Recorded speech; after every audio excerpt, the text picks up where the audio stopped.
नमस्कार, आप देख रहे हैं जागरण ग्लोबल और मैं हूं आपके साथ जया तिवारी। हाल ही में अफ्रीकी देश लीबिया में एक बड़ी तबाही आई है, जिससे लीबिया का एक शहर लगभग पूरी तरह ध्वस्त हो चुका है। हजारों लोग इस तबाही में मारे गए हैं और कई हजार लोग लापता हैं। अभी कुछ दिन पहले लीबिया में भूमध्य सागर की तरफ से एक तूफान आया था, जिसका नाम था स्टॉर्म डैनियल। इस तूफान की वजह से लीबिया की प्रमुख नदी वाडी डेरना रिवर का जलस्तर बढ़ गया, जिसकी वजह से इस नदी पर मौजूद 2 बांध नष्ट हो गए। इस डैम के पानी की वजह से लीबिया के कई इलाके प्रभावित हुए हैं और सबसे ज्यादा तबाही लीबिया के तटीय शहर डेरना में हुई है। करीब 1.5 लाख की आबादी वाला ये शहर लगभग पूरी तरह नष्ट हो चुका है। शहर के अंदर 3 मीटर से अधिक पानी भरा हुआ है और इस तबाही में 5,000 से अधिक लोग मारे गए हैं और 10,000 से अधिक लोग अभी भी लापता हैं। अभी ये आंकड़ा और भी बढ़ सकता है और सबसे अधिक चिंता की बात यह है कि शहर को लीबिया से जोड़ने वाले सभी रास्ते कोलैप्स कर गए हैं, जिस वजह से राहत और बचाव के कार्य में समस्या आ रही है। अभी तक अमेरिका, जर्मनी, इटली, अल्जीरिया, मिस्र, ईरान, ट्यूनीशिया, तुर्की और यूएई ने मदद देने की पेशकश की है, लेकिन लीबिया में राजनीतिक अस्थिरता की वजह से मदद पहुंचने में समस्या आ रही है। आपको जानकारी के लिए बता दें कि 2011 में लीबिया के तानाशाह मोहम्मद गद्दाफी की भीड़ के हाथों हत्या कर दी गई थी। उसके बाद से ही लीबिया आंतरिक संघर्ष और अस्थिरता का सामना कर रहा है और अभी ये देश 2 हिस्सों में बटा हुआ है।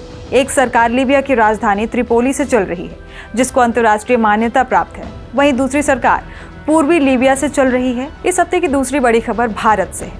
हाल ही में भारत में G20 शिखर सम्मेलन का सफल आयोजन हुआ है और इस सम्मेलन में कई अहम मुद्दों पर बातचीत हुई है। इन्हीं में से एक है India middle east Europe economic corridor, जो दुनिया का अब तक का सबसे बड़ा इकोनॉमिक कॉरिडोर होगा। आइए विस्तार में जानते हैं कि किन देशों ने इस कॉरिडोर पर अपनी सहमति दी है, अमेरिका इसे इतना प्रमोट क्यों कर रहा है, भारत को इससे क्या फायदा होगा और रूस ने इस कॉरिडोर को लेकर क्या कुछ बोला है, तुर्की ने इस पर आपत्ति क्यों जताई है। सबसे पहले आइए जान लेते हैं कि ये कॉरिडोर किन देशों से होकर गुजरेगा। देखिए, इंडिया में यूएई तक का समुद्री रूट तलाश किया जाएगा। उसके बाद यूएई, सऊदी अरब, इजराइल होते हुए एक रेल लाइन बिछाई जाएगी। इजराइल के बाद ग्रीस होते हुए यूरोप को समुद्री रास्ते से जोड़ा जाएगा।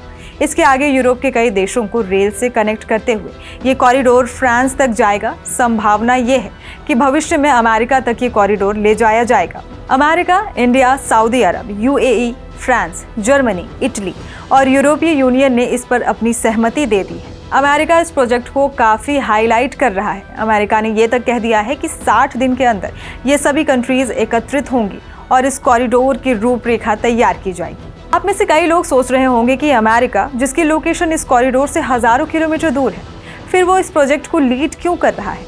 देखिए, अमेरिका की चिंता का मुख्य कारण है ईरान और चीन। अमेरिका का मानना है कि इस कॉरिडोर के बन जाने से चाइना का बेल्ट एंड रोड प्रोजेक्ट पूरी तरह कोलैप्स कर जाएगा। वो वैसे ही दिशाहीन है क्योंकि कई कंट्रीज चीन के डेब्ट ट्रैप में फंसकर परेशान है।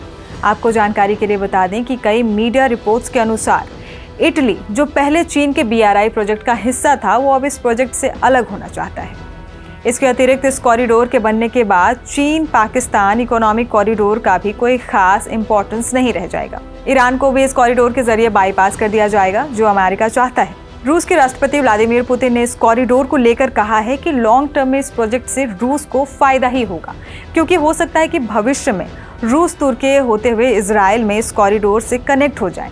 इसके अतिरिक्त पुतिन ने भारत के मेक इन इंडिया इनिशिएटिव की भी तारीफ की है और साथ ही ये भी कहा है कि हमें भी भारत की तरह स्वदेश निर्मित वस्तुओं को बल देना चाहिए। अब बात करते हैं तुर्की की। तुर्की इस बात से परेशान है कि उसे इस कॉरिडोर में शामिल नहीं किया गया है, इसलिए तुर्की ने इस कॉरिडोर पर आपत्ति जताते हुए कहा है कि ये कॉरिडोर तुर्की के बिना कभी पूरा नहीं हो सकता। इस कॉरिडोर में रेल लाइन के साथ साथ बिजली और डिजिटल कनेक्टिविटी के लिए केबल बिछाना और स्वच्छ हाइड्रोजन निर्यात के लिए पाइप बिछाने का इरादा भी है। ये कॉरिडोर क्षेत्रीय आपूर्ति को सुरक्षित करेगा, व्यापार पहुंच बढ़ाएगा और व्यापार सुविधा में सुधार लाएगा।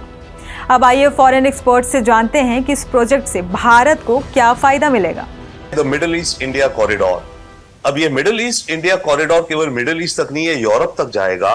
ये नोशनल कॉरिडोर है, इसमें सऊदी अरब और यूएई में रेलवे लाइंस बिछाई जाएंगी, उनको पोर्ट से कनेक्ट किया जाएगा और उनके पोर्ट से भारत के पोर्ट की कनेक्टिविटी हुई इस तरफ, और दूसरी तरफ सऊदी अरब से समुद्र से पोर्ट से यूरोप का कनेक्ट होगा ग्रीस।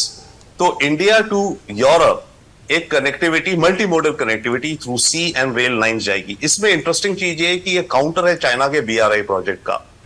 इसमें पैसा लगाएगा अरब एमिरेट्स और सऊदी, टेक्नोलॉजी, ट्रेन इंजन्स की और इलेक्ट्रॉनिक्स वगैरह सिग्नलिंग की देगा अमेरिका, और रेलवे लाइंस बिछाएगा इंडिया, क्योंकि हमें बहुत एक्सपीरियंस है, हमने बहुत, हमारे रेल इंडिया ने राइट्स ने बहुत सारी इंप्लीमेंट करे हैं प्रोजेक्ट्स, और ये एक तरह से चाइना के BRI प्रोजेक्ट को काउंटर करेगा। अब इस प्रोजेक्ट को लेकर बहुत सारी जानकारियां आना बाकी हैं। जैसे इस प्रोजेक्ट को लेकर कोई नई डेवलपमेंट होती है, वैसे ही हम आपको जागरण ग्लोबल के शो के जरिए अपडेट करते रहेंगे। उम्मीद है कि आप समझ चुके होंगे कि India middle east Europe economic corridor क्या है और इससे भारत पर क्या असर पड़ेगा।